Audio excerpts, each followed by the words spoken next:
Hi, it's Corrine. Thanks so much for joining me today. I'm sharing two very simple cards today, and I was excited because I was able to mix and match a few of my die sets, and most of these I've not used before, so I was happy to be able to have the chance to use them. I pulled out Altenew's Birthday Wishes. I used their Stampin' Die, and this is a mini delight. I also pulled out Sizzix Build-A-Cake dies, Stampin' Up! Framelits balloon, but I only used the bow die from that. It's one of my favorite bows to use. And I also pulled out Sizzix Cakes dies. I'm using Concord 9th cardstock. That's my go-to. It's my favorite cardstock. And it's been a while since I've used my Spellbinders Glimmer Hot Foil machine, so I decided to incorporate that. This is actually what started the card, is I wanted to use this Betterpress plate, and it's called Sweeping Script. It says for you. So I went ahead and heated up my glimmer machine. I got out my Sizzix Big Shot machine. That's what I like to use when embossing or foiling. I let that heat up, and I'm using this beautiful, it's a very light pink Spellbinders hot foil, and it's just kind of an iridescent. I'll give you a close-up look. It's a very soft look, and this inspired my card today. I put that on powder cardstock by Concord 9th, and look how pretty that is.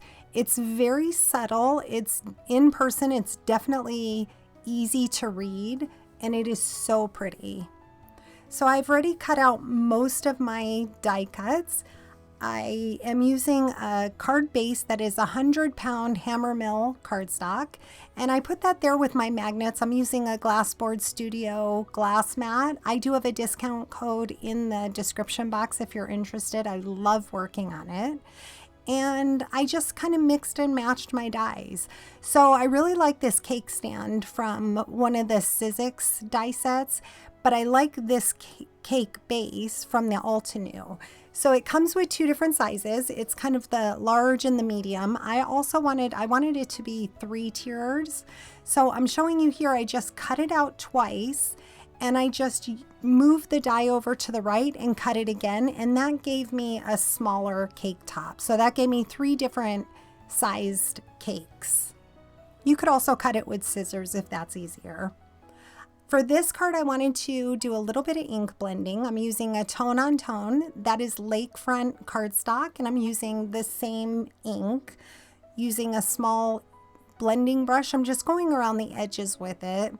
The largest cake, the bottom tiered cake, I will cut down a little bit further, so I'll re-ink those edges once I do that. Just using a little alcohol, I'm trying to clean up my spot so I don't get any ink where I don't want it. And these little pieces are from a Sizzix die, so they don't technically go with this cake base, but you can of course mix and match whatever you'd like. When I'm working with really small pieces like this, I like to just put a little bit of tape runner on a piece of scrap cardstock or just paper and keep that in place while I ink it up. And I will also take a 2-way glue pen and some distressed rock candy glitter, add my glue, quite a decent amount with my glue pen, to the entire die cut pieces. I ended up making a second card, and I did not put any glitter on the second one, which I'll show you that in a moment. So here I'm giving you a close-up look. I was pretty generous with my glue, and now I'm just pulling out a piece of copy paper. I will pour my glitter over it, kind of press it around, make sure that it was adhered to the entire piece of each one of those die cuts, and then I'll just kind of knock off the excess and put it right back in the jar. Then I'll just set that aside to dry while I work on the other parts of the card.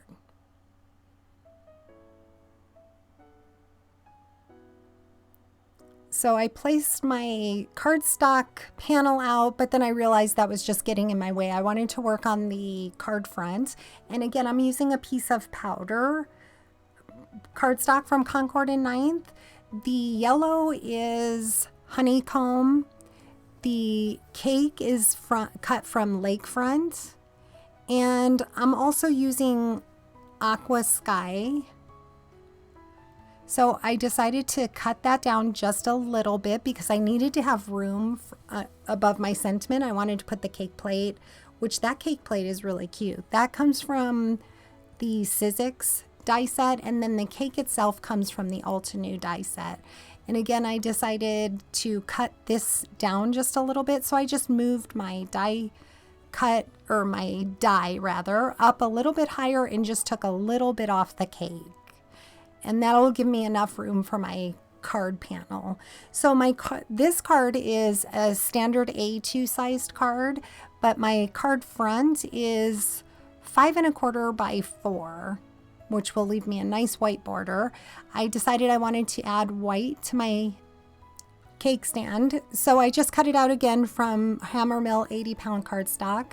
I did add some pop dots behind that. Those are some Stampin' Up, so they're pretty low profile.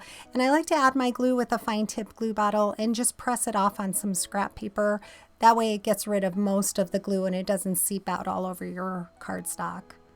So with some foam tape, I did add the other 2 layers, and now I'm adding my little squiggly frosting glittered pieces. I had to cut that middle one down slightly just to make sure it fit nicely. Again, just pressing it off on some scrap paper. And here's that bow from the Stampin' Up! Framelits balloon die. I love this bow. I've used this quite a few times, and I did double all my pieces. So my cake layers, my bow, my cake plate, those have all been doubled. I like a little bit of dimension. And to the center of that, I'm using a Wild Orchid Craft white pearl. They are adhesive, but I like to add a little glue just to be sure it stays. So I did add some foam tape to the entire back, a little bit of glue so I can move it around, and I adhered that down to my card base. I like to finish off the inside of the card, so I'm using the Altenew Birthday Wishes, and I stamped out both the sentiments. I used the coordinating inks, so I used Lakefront and Honeycomb, which matches the front of the card. And I also used a Spellbinders rectangle die to cut that inside piece out. It gives it just a nice little beveled edge. So I had 2 pieces of that front card panel that I used the hot foil plate on, so I couldn't let that go to waste. So I decided to make another quick card. So I did the opposite colors. I used Honeycomb for the cake. I used Lakefront for the cake stand. And this time I decided to incorporate some of the flowers that come with that. It's a cupcake die set. For the leaves, I used eucalyptus. I love how Concord 9th cardstock all matches well together. And again, all those pieces that you see there, all the die cuts are doubled, so they have a nice little stability to them. I was trying to figure out where to put that bow. I wanted the bow on there. I couldn't decide where I wanted it, so I just set it aside for now. And as you can see on both cake toppers, I used the little Starburst. They come with candles, different candles, but I like the one candle with that little, it reminds me of like a sparkler. So now I'll just add my pieces, and the flower set comes with these little tiny pieces that are meant to go inside the flower centers, which I do use them for that, but I also add them as like sprinkles around the cake. They would be perfect to add little polka dots to either a cake or a cupcake or whatever. They're tiny. So my thought process was just using 2 flowers. I didn't want it to be too busy, but in the end I had to go with the rule of thirds and do a 3rd flower, which I'll come to that conclusion here. And I thought the bow looked really cute on the cake stand itself. So here's a close-up of those little sprinkles that I'm just using my embellishment wand and a little bit of glue from my fine tip glue bottle, which is barely art glue. And that piece, I was worried that that was going to pop up on me and make a mess, so I just used my magnets to hold that piece down since I have my little dots on there. So now I will attach my bow, give that a few minutes to dry. added a very tiny pearl to the center, again with a little dot of glue to make sure it stays.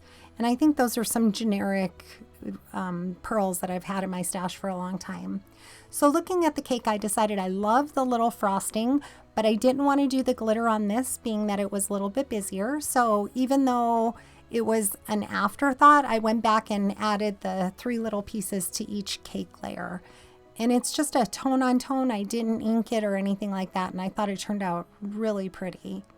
So one of these is a birthday card, and the other is a best wishes, which could be a retirement card, a wedding card, it could be a birthday card, whatever, however you choose to give it out. I'm going to use it. The one on the left is a birthday card for someone I know who will love that.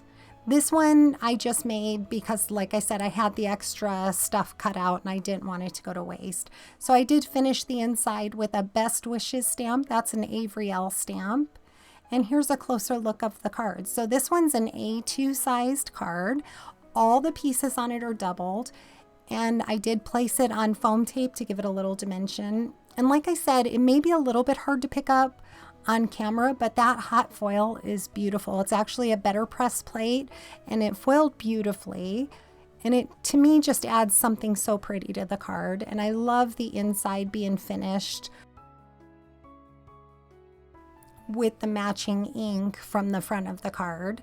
My second card is a little bit larger, so it's a little bit smaller than an A6.